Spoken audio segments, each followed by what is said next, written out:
It took until the wee hours of Sunday morning for the Chase Field to be finalized. After a rain-delayed race in Richmond, we finally know the 12 drivers competing for the Sprint Cup Championship.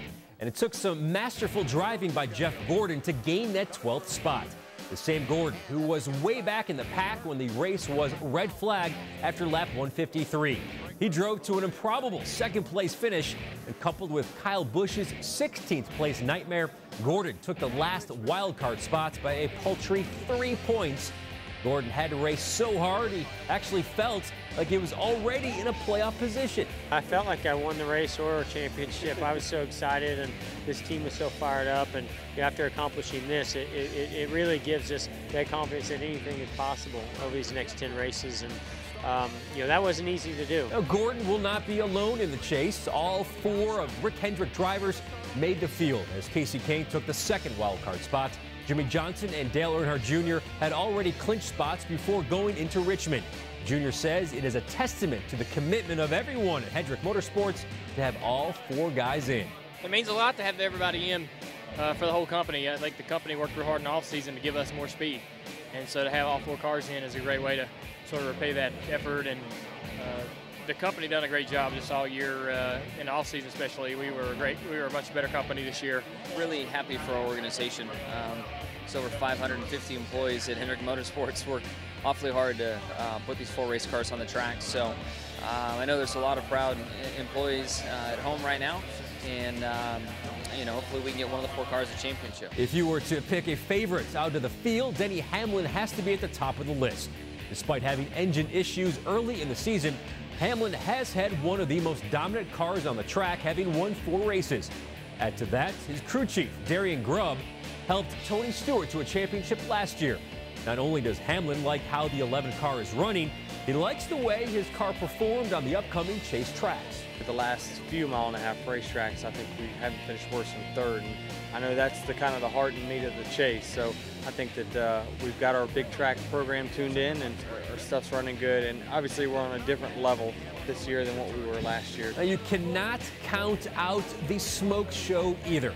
Last year, he was 0 for 26 to start the season and won a miraculous 5 of the last 10 races to win the championship on a tiebreaker. This year, Stewart has pocketed 3 wins, but knows he cannot count on his strategies from a year ago to help him this year.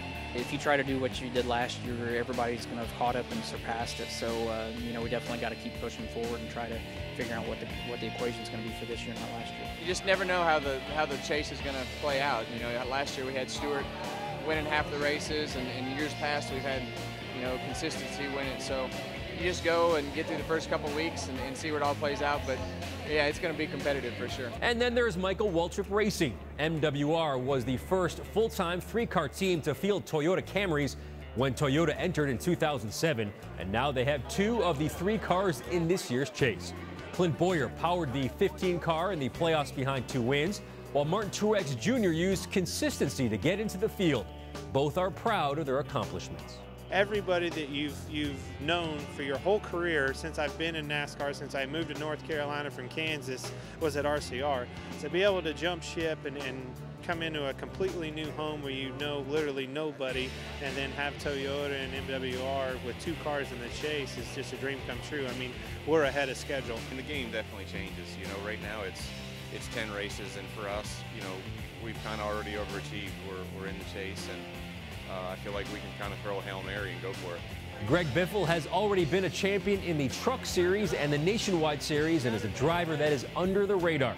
Brad Keselowski is the only Dodge in the Chase and would love to have the manufacturer's last season in NASCAR go out with a championship.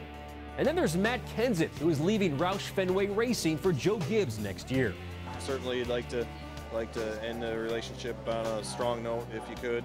So glad to be in a Chase, proud to be in a Chase. My team's been really on it here the last 2 weeks on pit road and working on the cars and adjusting them and all that stuff. So hopefully we can get in here and get a good start in Chicago. Like most years, this should be a highly competitive chase for the Sprint Cup, and much like last year, could go down to the final race at Homestead. It's anybody's game here. It could be Jeff Gordon, it could be any of those guys. After Chicago, we'll probably get a little read on the balance of it and then go on to the rest of them. I don't know that I really went into any chase situations before, scenarios before with with as much confidence as we have now, we really feel like we got a legitimate shot at it.